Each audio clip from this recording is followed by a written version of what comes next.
Всего 1 минута. Черная полоса закончится.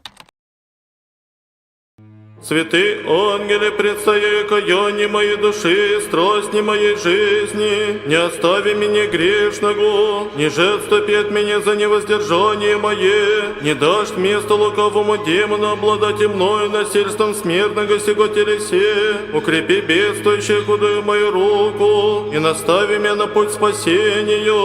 Ей, святые ангелы Божии, хранители и покровители окаянной моей души и тела, вся мне прости, реки тебя оскорби, хватя дни живота моего, яще что согреши во днешний день, покрый меня в настоящую ночь, и сохрани меня от всякого искушения сопротивного, да ни в коем гресе прогневаю Бога, и молись за меня ко Господу, да утвердит меня во страсти своем, и достойно покажет мне раба своей благости. Аминь.